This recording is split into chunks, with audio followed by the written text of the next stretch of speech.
Hey, everybody, and welcome to the Dr. Grant Show. This is our inaugural episode, and we're just getting started here on LinkedIn Live. And I'm very fortunate to be here with my co hosts, Alex Abbott and Marc Sabatini. Hey, guys, how are you Hey, today?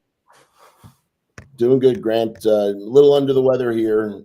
Traveling. I'm in Las Vegas for the AWS reInvent show, so don't mind my voice today. No worries. It's always good to see you. And it is that time of year where people are traveling and not feeling well, but we hope you have a great time in Las Vegas after the show today. Alex, how are you? Where are you today? I'm very good, thanks, Grant. I'm in sunny Portugal, South Portugal today. I'm Okay, I, jealous, I'm I'm jealousy face. I'm not feeling under the weather, but I do feel for Mark with all of that travel and especially being in Vegas. I'm somewhat jealous, given that the Formula One Grand Prix was there a little over a week ago. Oh, that's Yep, so funny. I want pictures of the sphere as well, Mark. That's going to be fun. I want to see what the big face or whatever's on it. So you'll have to do that for us. you got it. Well, again, I'm Dr. Grant Van Albrick, and I'm the host of the show with my great co-host here as well too. And here in this show, what we want to do is we want to set the stage for all leaders around the world to come and join us and have a great discussion. The focus of our discussion is going to be on leadership, change, and coaching. And it doesn't matter what industry you're in, these all intertwine with every single business and organization that you see across the world. So, what kind of leadership foundations are you experiencing and expressing, good and bad? We also want to talk about change management from the organization's perspective, but also I want to share the insights in what we're seeing, the busy trends that are happening around the world with a shift towards personal change management and how we can actually start to make change work. And I think that's a focus of all leaders, right? How do we do that? And we'll also talk about the costs associated with failed change initiatives. And we also want to talk about coaching. We three here are pracademics and we believe in coaching as our leadership styles and foundations. And we want to talk about that as the show continues onward. So, for right now, what we'd like you to do, if you're tuning in and listening to us here on LinkedIn Live, go ahead and drop your name and the city where you're from so that we can follow along with you. And we hope that you enjoy the show. If you'd like to be a leader on the show or a guest on the show, that can happen too. So make sure you reach out to Mark or myself or to Alex and just let us know who you are and what interests you and what you might like to speak about when it comes to leadership, change, and coaching within your business and opportunity. So for now, again, I'm Dr. Grant Van Elbrick, and I have spent the last 25 plus years in hospitality, in global hospitality and service around the world. And in the last 10 years, I've focused on the academic side, looking at sales transformation, leadership, and how do you lead transformation and change. And so I went into academia. I'm currently serving as the CEO of Scared So What Limited here in London. And I'm also on the academic side, a fellow of Cranfield University, the Institute of Sales Professionals, the Integrity Center, and also the Institute of Training and Occupational Learning. I know that sounds a lot because it is. It's a lot to keep up with, but it keeps me included into my ear to the ground of what's happening throughout academia and business practices around the world. But I'd like to introduce my first host, who is a long term friend, and he was the first person certified in the Scared So What methodology. And he is an existing partner of mine. Let's say hello to Alex Abbott. Thanks, Grant. That's very kind. Yeah, the first certified 3 years ago or so. Almost 4 years ago. Yeah. Yeah, yeah. So yeah, a little bit of background on me. I was thinking about this before the show. 33 years in sales. Hmm. I know I don't That's look a old lot. enough, but That's a lot. Well, I see the white, the yeah, bearded sales guy. yeah. My first job was Kirby vacuum cleaner sales 33 years ago, knocking doors. Um, 10 years ago, I was building a business, a go-to-market function, a business that grew to $22 million ARR within a four-year period from scratch. And after leaving the corporate world, I set up Sapiro. And this was 5 years ago, and about 3 years ago, I realized that, at the end of the day in sales, people buy from people they know, like, and trust. And so why do, 99% of go-to-market leaders that I speak to create systems that almost do the opposite of gearing up those teams for relationship development. And So true. I now spend all of my time, developing the conversation operating system as a methodology, as an approach to helping go-to-market teams generate conversations, meaningful conversations with their target audience. And more recently have introduced digital learning as well as AI-powered guidance. Mm-hmm.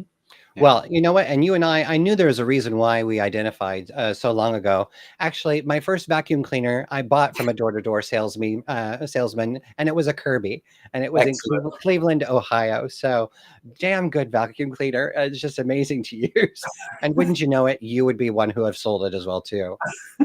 So it's so good to have you. And if you haven't met Alex yet, please reach out and connect with him on LinkedIn. We've used him at businesses that I've run and worked at in the past. And he's a brilliant educator, a brilliant instructor who's got his ear and mind to the ground right now, which is what is happening in modern sales and selling socially. And he just does such a great system. And I know that. No, I know it. Our teams have actually enjoyed your classes and your coursework, and it's really valuable. So it's great to have you as a co-host. Thank you. Thank you. And I would be remiss if, another partner, which is just an amazing guy, Marc Sabatini. He's also certified in Scared So What in our programs, and he's a partner of Alex and I as well. So Marc, would you like to say hello? I would. Thank you, Grant. And Alex, that was such a great lead in for us co-hosts here. And again, for the audience, I apologize for my voice. Alex, you're an old timer. 33 years. It's crazy in sales. So I have 30 years in sales. So I can call you a senior when it comes to that. But what we've all experienced, and what I like about the fact that we've got leadership and change hand in hand, is that we all go through change, no matter what it is in our lives, and the way through that is leadership, and whether that's the people around us or people we reach out to help, someone within our family, ourselves.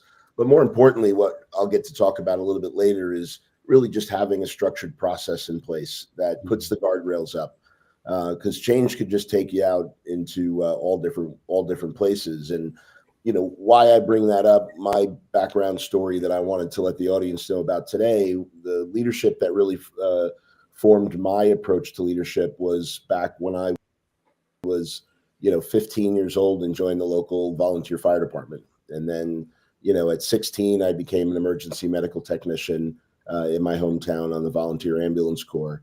And there's nothing, that tests you and pressures you more for your leadership ability than when you run into an emergency situation. Mm-hmm. And, so what really has over the years, what I've worked on and why I do what I do, it's really to solve problems, to triage situations, very quickly come up with the best answer to move the process forward. And ultimately, it's about helping people. But we can't do that unless we have a structured process in place. Right now, I'm running a consultancy where I'm helping companies to transform their go-to-market to drive predictable and scalable revenue.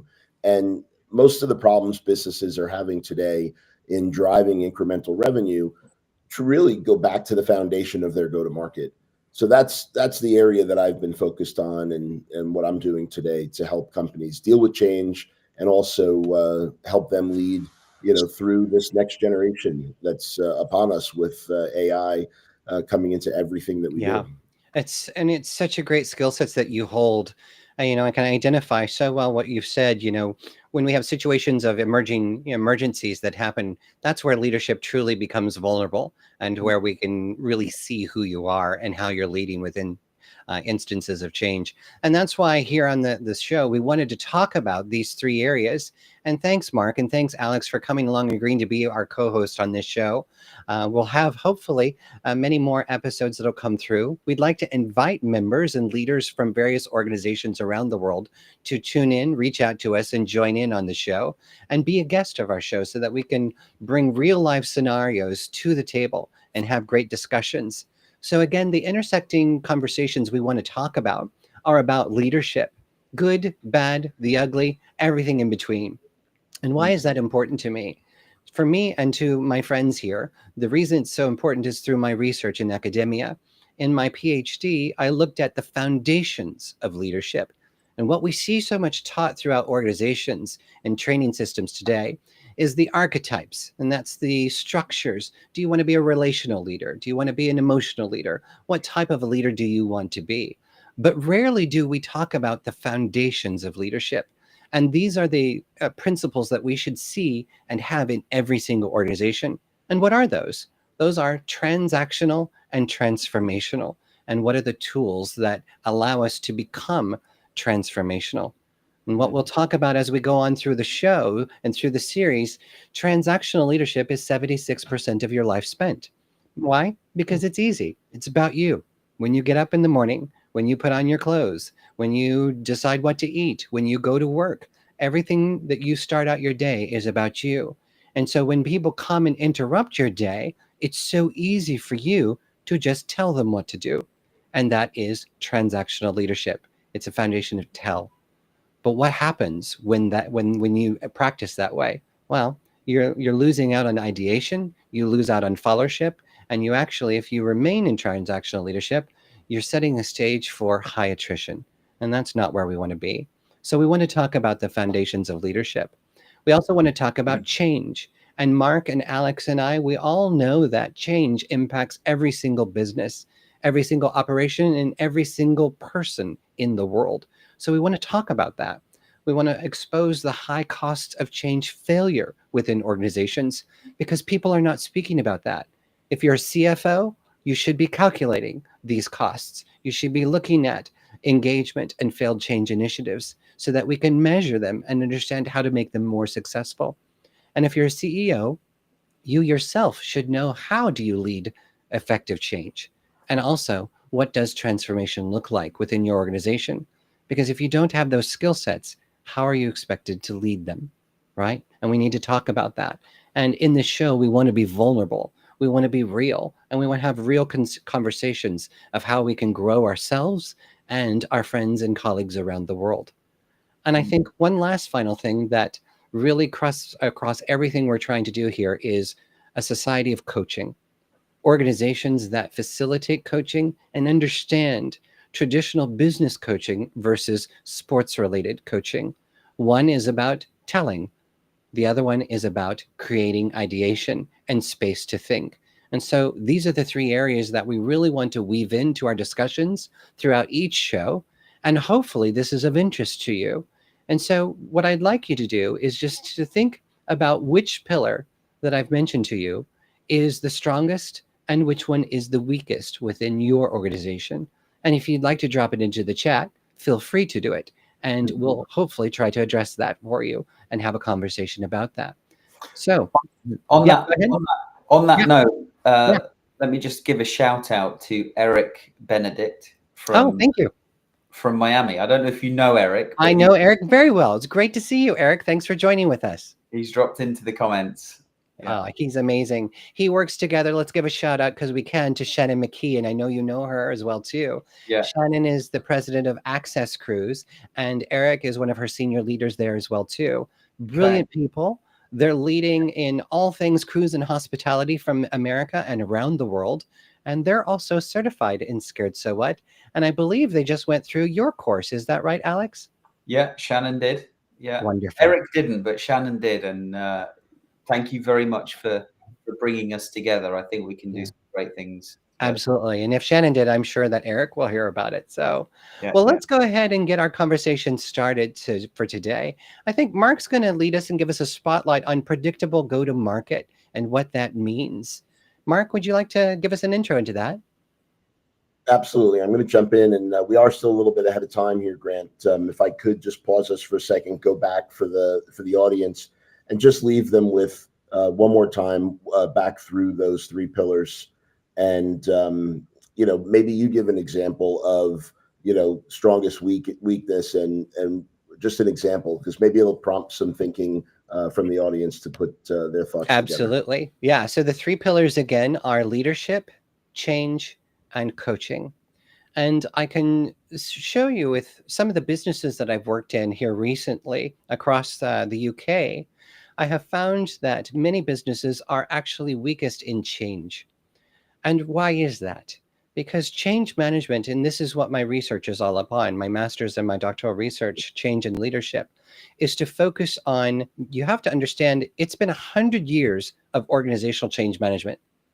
And organizational change management in design is transactional at best. And that statement is going to offend a lot of change practitioners.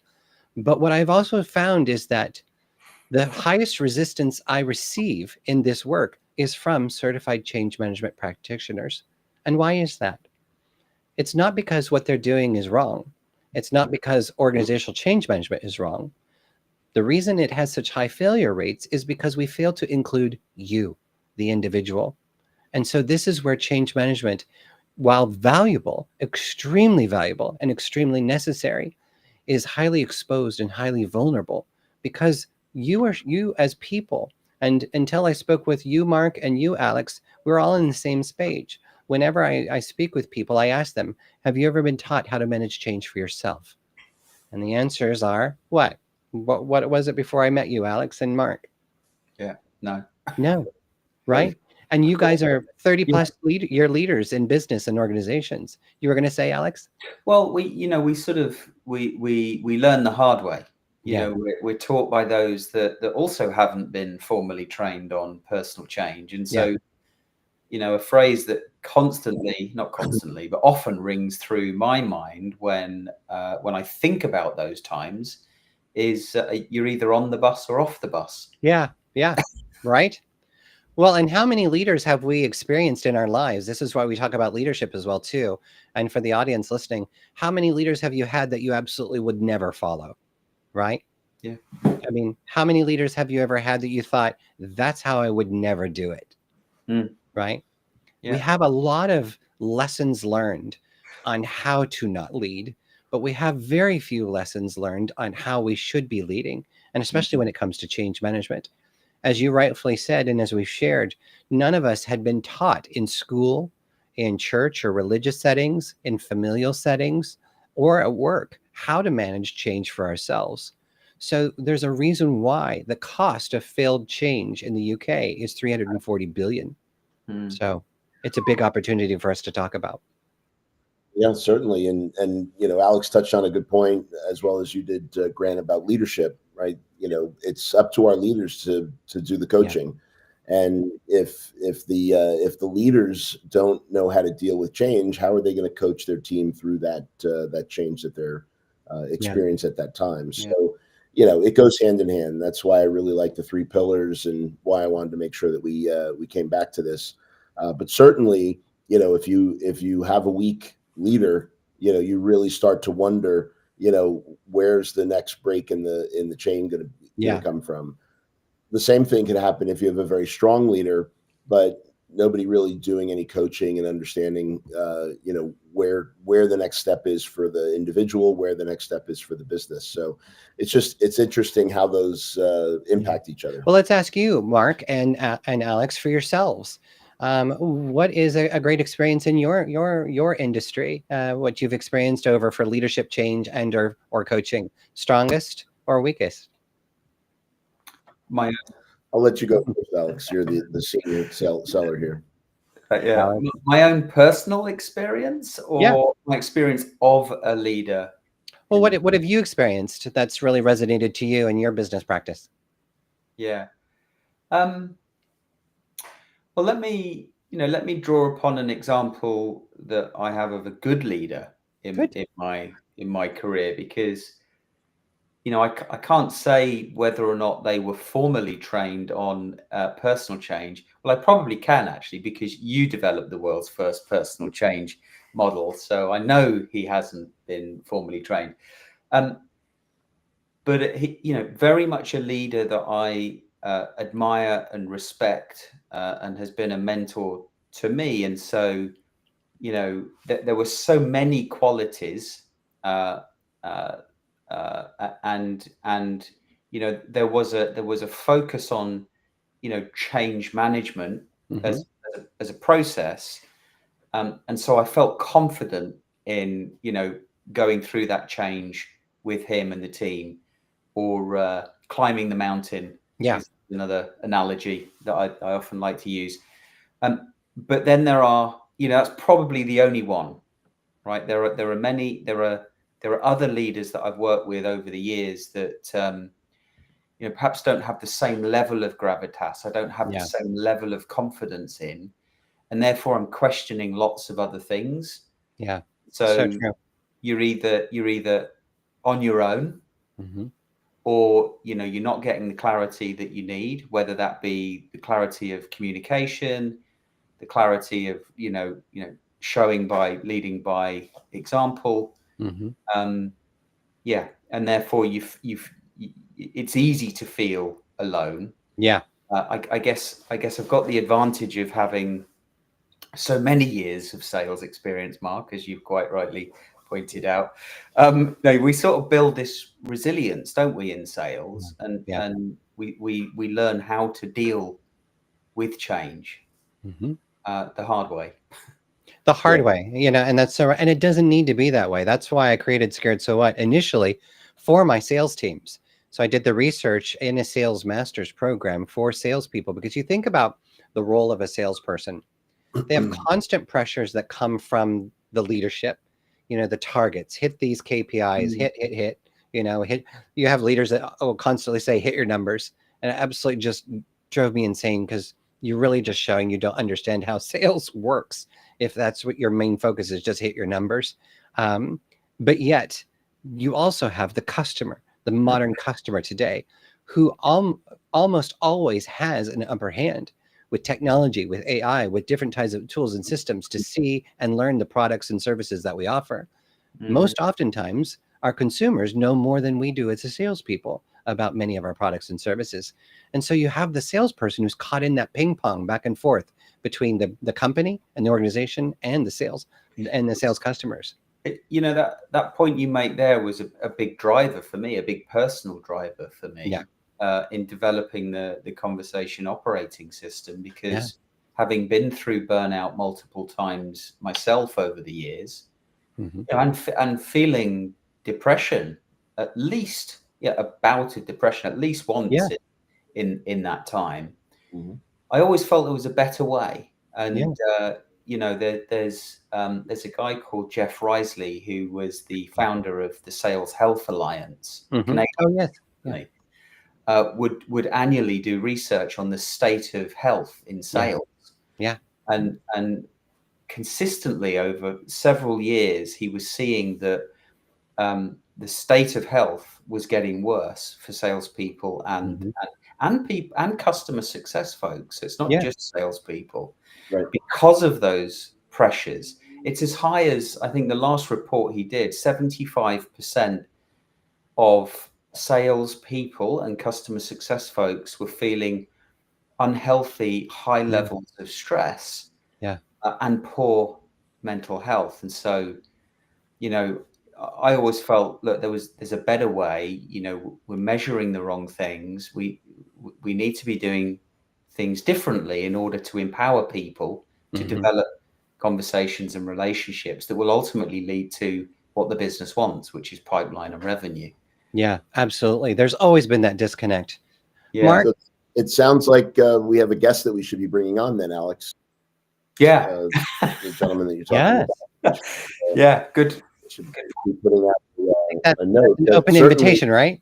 I think if you go back to these cases of dealing with mental health around sales teams and CS teams, Anthony put into the chat about hit your numbers. It's always the focus, without understanding what's broken or out of place around, being able to hit your numbers.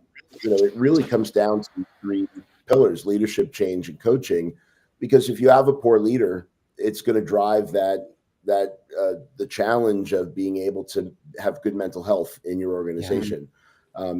Don't have coaches in the organization, same thing is going to happen, because change is a constant. No matter what, change is going to happen.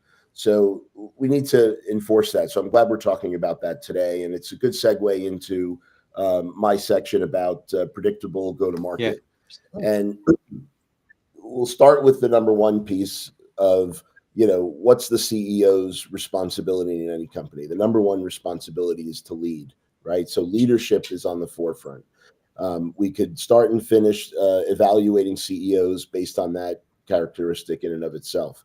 Are they a good leader? What does it mean to be a good leader? Is the company growing?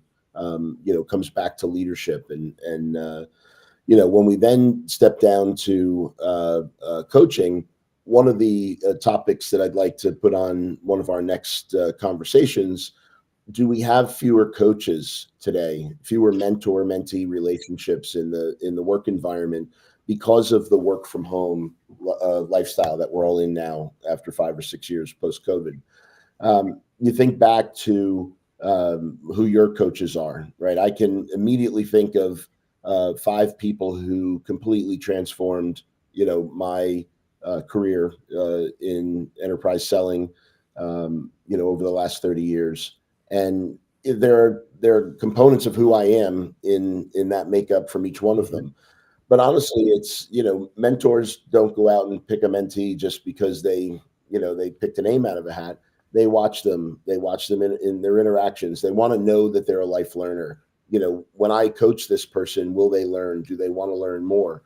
And we're missing that. So it'd be an interesting study for somebody to do, to see whether or not, coaching is dropping down in the workplace because we're not around each other.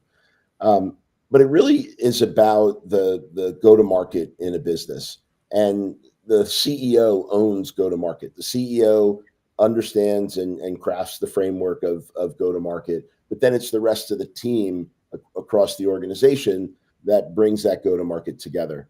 And the work that I'm doing today to help companies to establish or transform their go-to-market really becomes the pillar of, how that business is going to operate.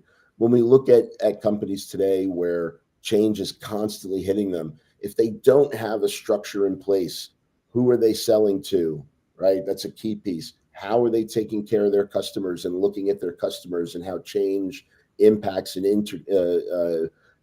impacts both of those categories? The company will start to go in 5 or 6 different directions. We establish the go-to-market. One of those 2 pillars that I'll talk about within go-to-market is your market analysis. What's your ICP, your ideal customer profile? Who are you selling to?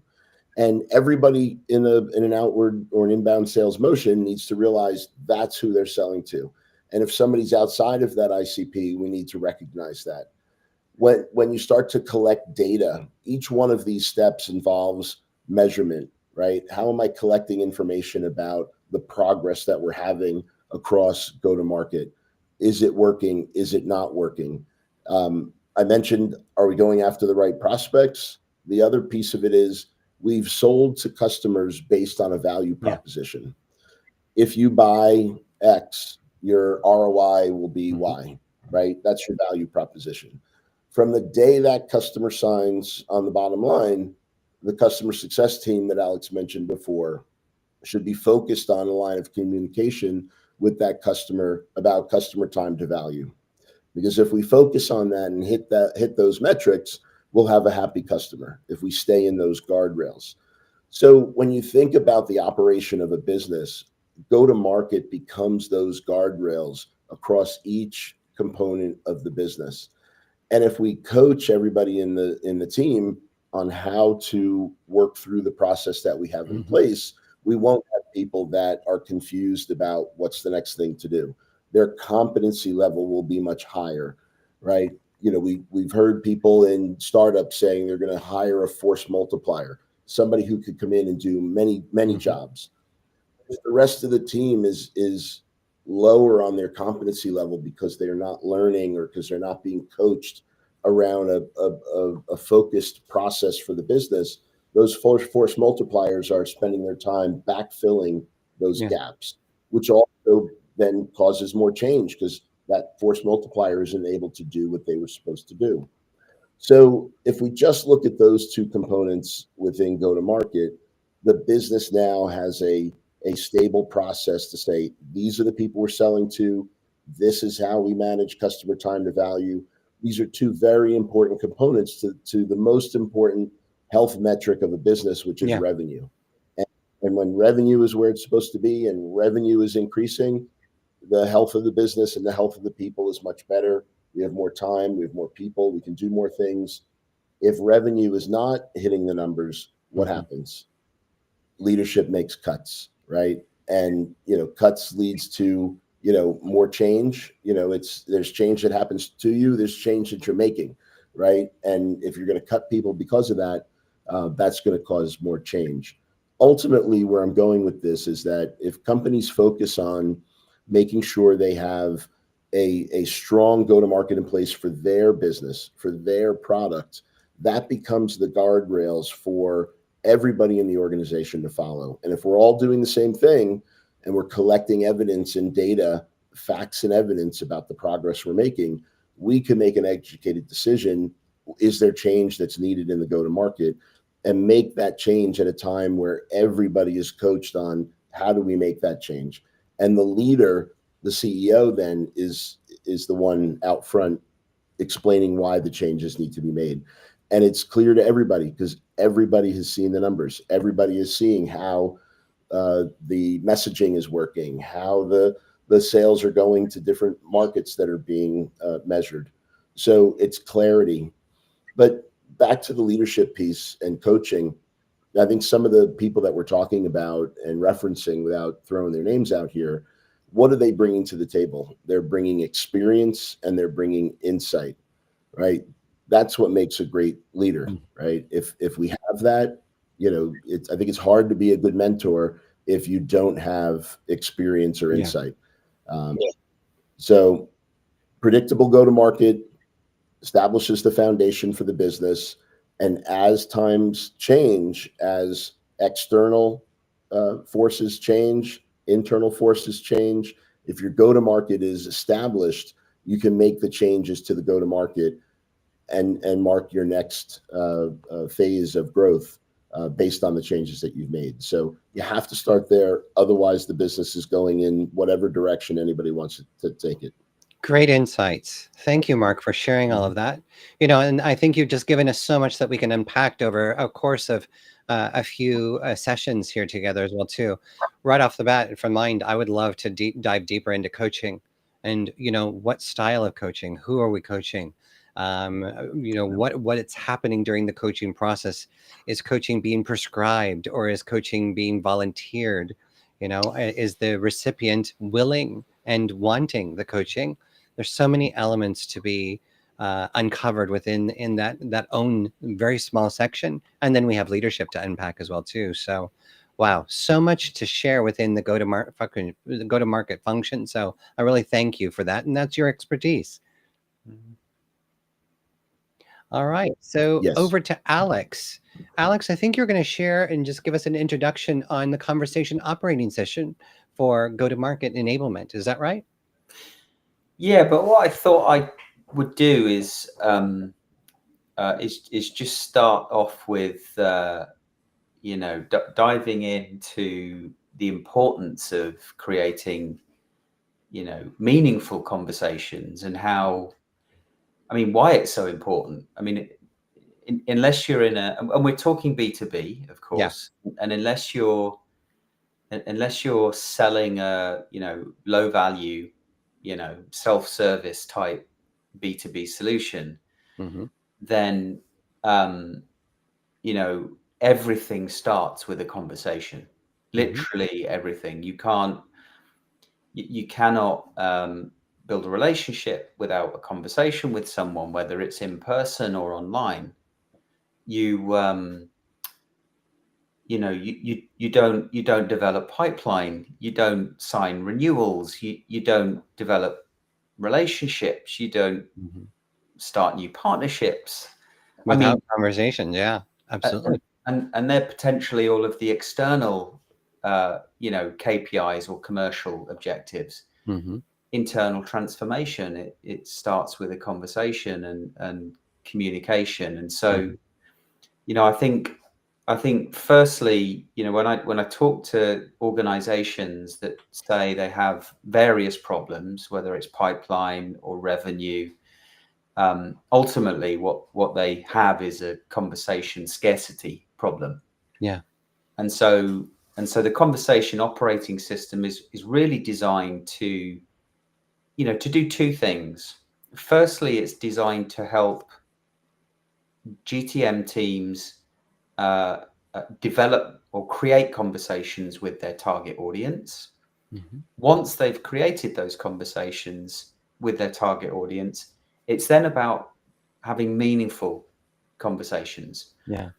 And so on one side, it's about, how do we show up more effectively on social? In a world where email and the phone is yielding diminishing returns. Yeah, it's true. What choice do we have?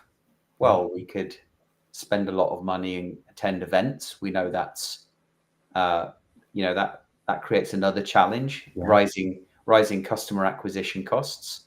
We don't all have the luxury of having deep pockets. And so again, what choice do you have? Well, show up more effectively on social, on LinkedIn. Mm-hmm.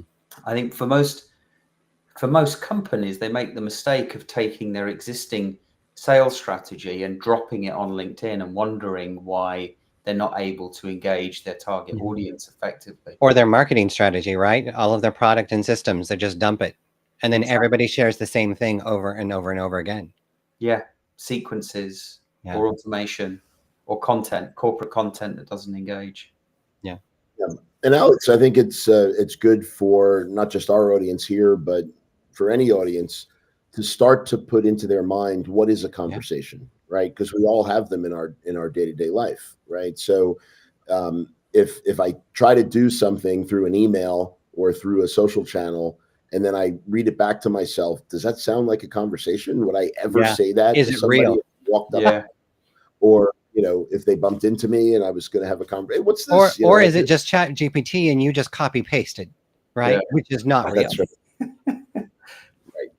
Well, it's unreal. Yeah. It's real. Yeah. It's unreal.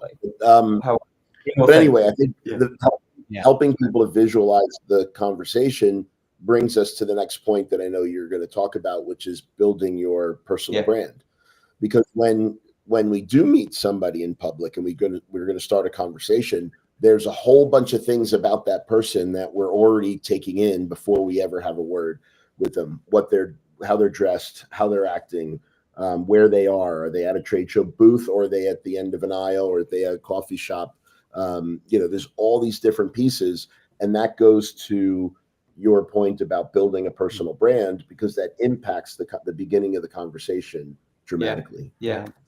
So important. I mean, and building a personal brand is just a few words, but it can mean different things to different people, and so it really. Well, and Alex, that goes beyond what you're teaching. Goes beyond just social. I think of how many salespeople, what they're taught to do is to prepare their agenda before they even speak to a customer or consumer. They have a full page agenda of what they want to talk about, but there's no room in that agenda for the customer to speak, or the relationship as you're talking, or the conversation. It's completely one-sided. So this extends far beyond, and we have generations that have, forgive me, I'm going to say it, we have generations that have been brought up like this with a phone, just face to face to the phone. Conversations are foreign unless they're digital.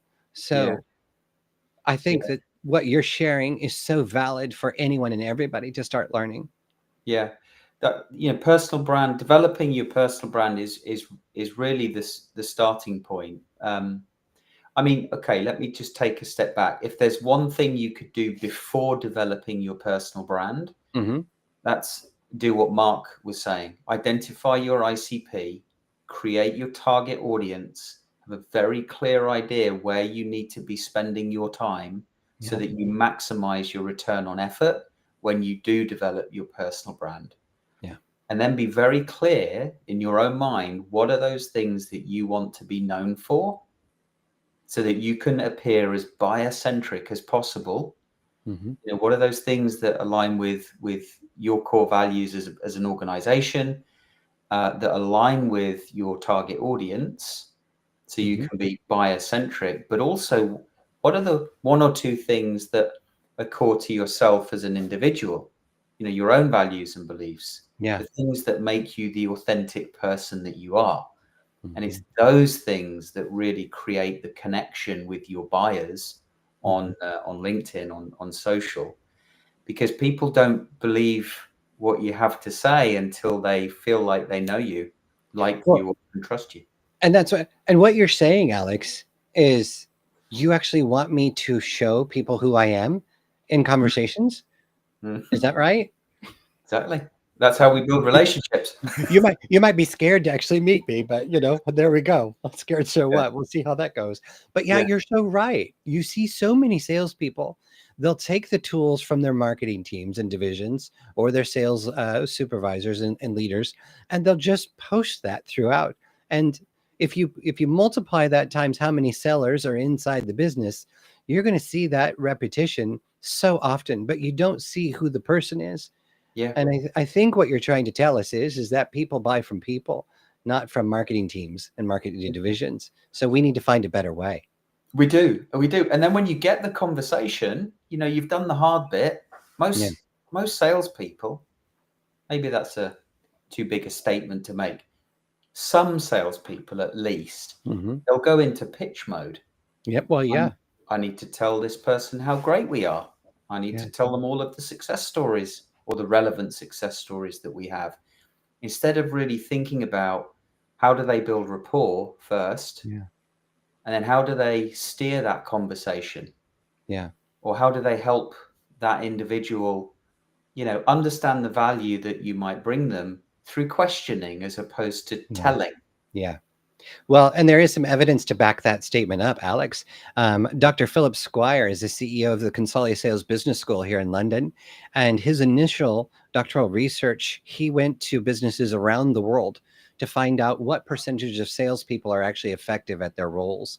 And this is maybe 15, 20 years ago.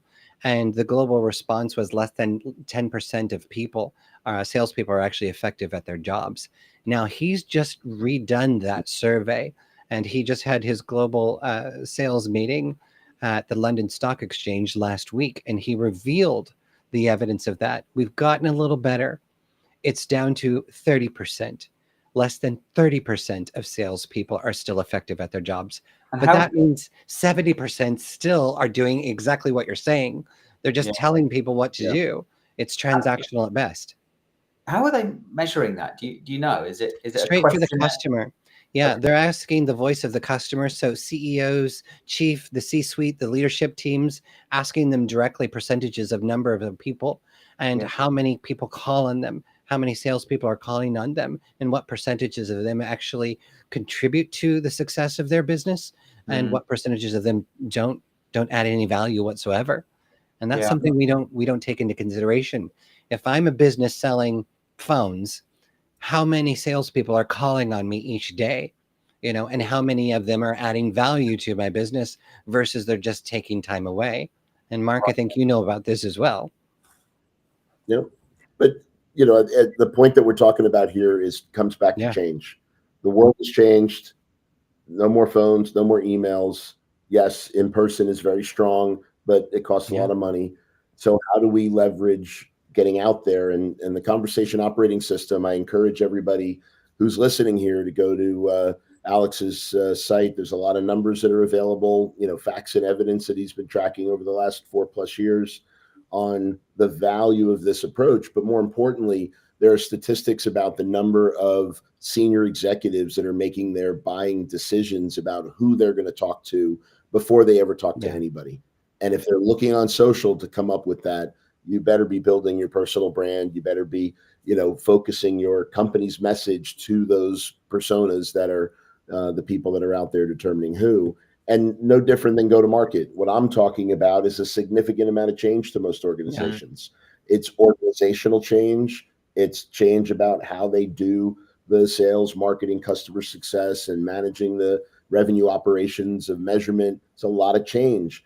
And what comes with change, as a good segue here for you, Grant, a lot of fear of change. So what do we do about that? And Alex, I have to echo what Mark said. I think what we need to do is one episode, do a show fully on the conversation operating system, and actually talk it through so that people understand what the services are that you provide.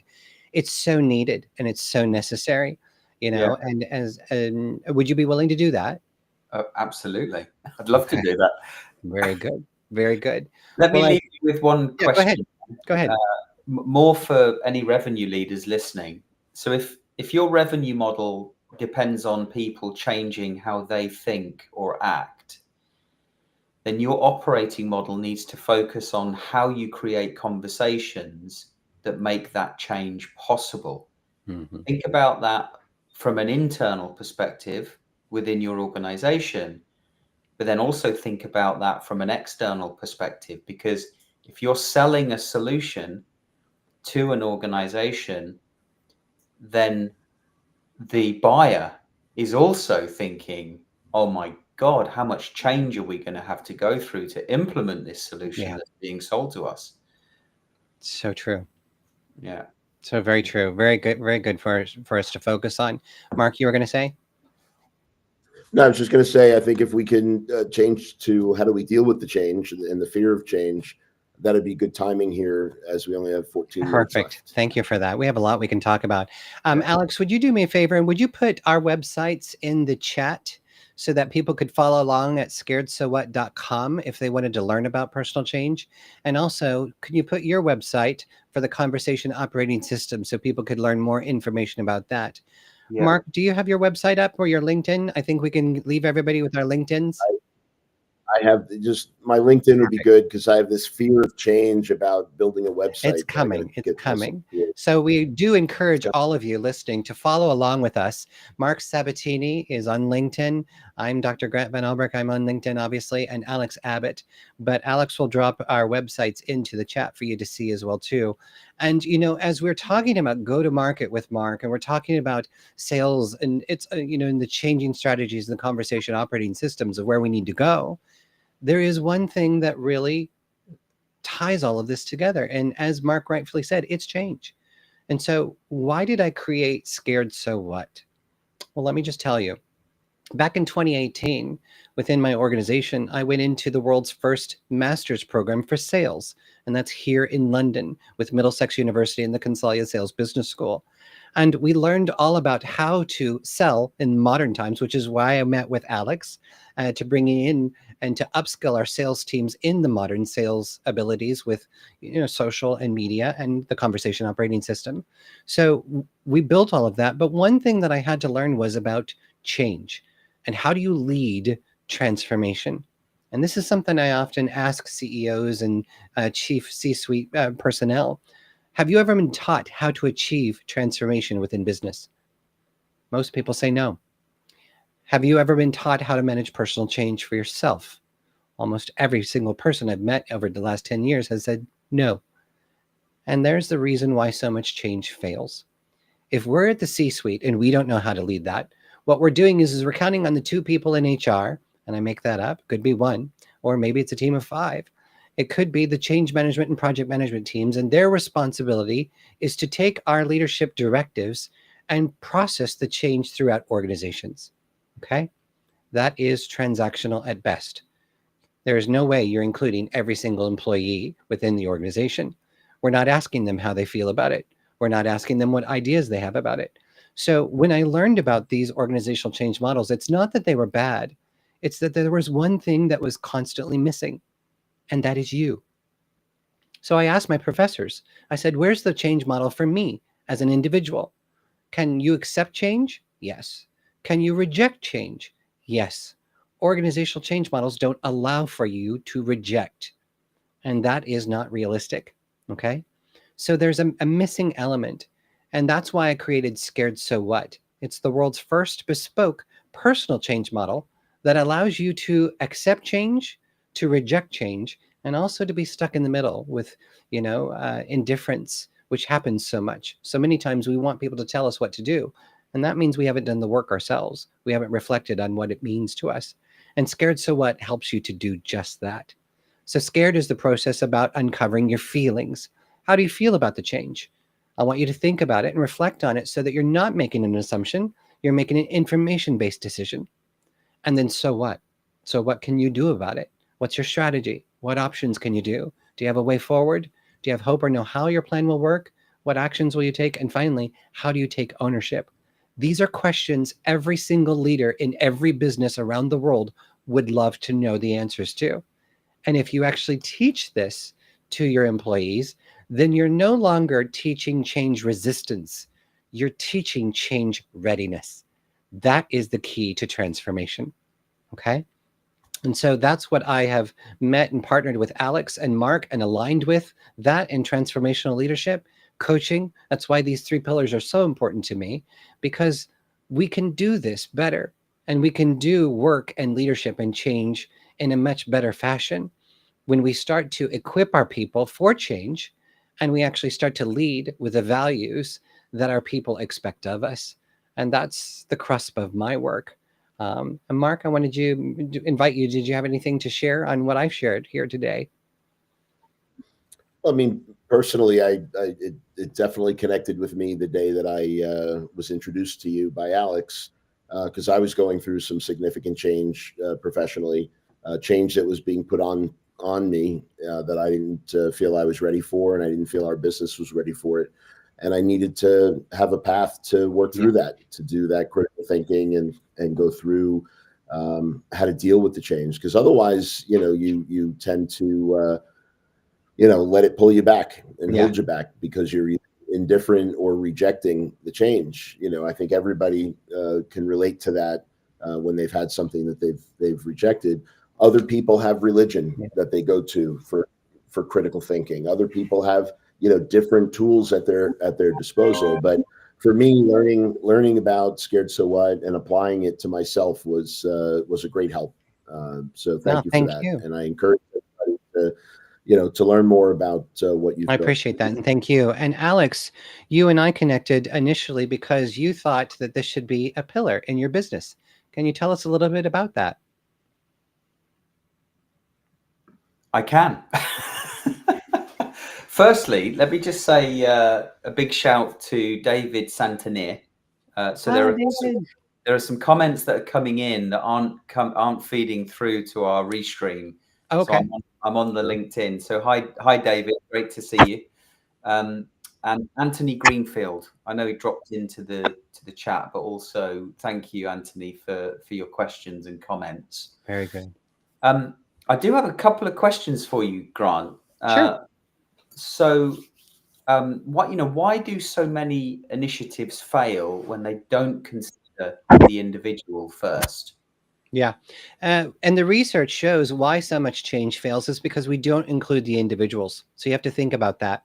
In your companies and organizations, typically change is initiated by the C-suite. You then hand it over to human resources or to communications to type it up and get the message out. You might have project management people who will process the change through the organization. And so you're using organizational change management methodologies, which are not bad. They're fine. And they're actually very, very detailed in what they're doing, but they're missing one critical element, and that is the individual.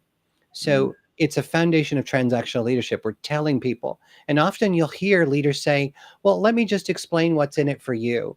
But what we're missing out on is individual perception. And every single person has it in the world. How do you perceive the change, right? And when you don't take that into consideration, you're destined to fail. So the figure that you gave at the beginning of the call, the show, the 340 billion. Is that UK or is that global? That's just UK.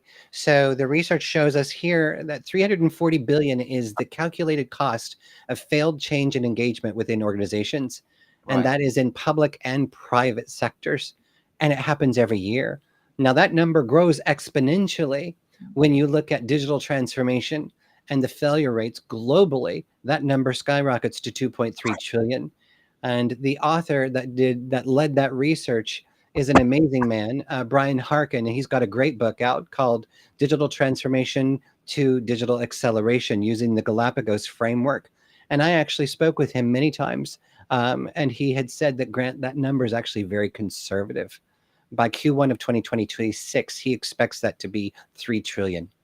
So with your model in mind, I'm going to put you on the spot a little bit. You may not have an exact answer, but what How much of that 340 billion do you think Scared So What's model could prevent from being lost? Think of it this way. Even if we just did 1%, if every company could contribute this model and did 1%, that's 3.4 billion. Yeah. The numbers are humongous. I'll give you a good case scenario, a little case scenario.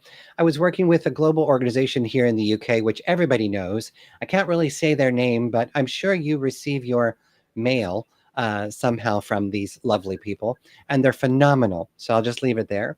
But I was working with one department within the organization. They're huge, 170,000 employees, but just one division. And I was told at the very beginning of a big change process, if we received a 25% adoption rate, we would be very happy. Well, at the end of our processes, when we did it together, when we did the change, I certified the team, the leadership team in the program, which our program is accredited by CPD, ITAL, and fully endorsed by the Oxford Review. So we transferred the knowledge first, and then we launched the app technology. We witnessed a 68% adoption rate.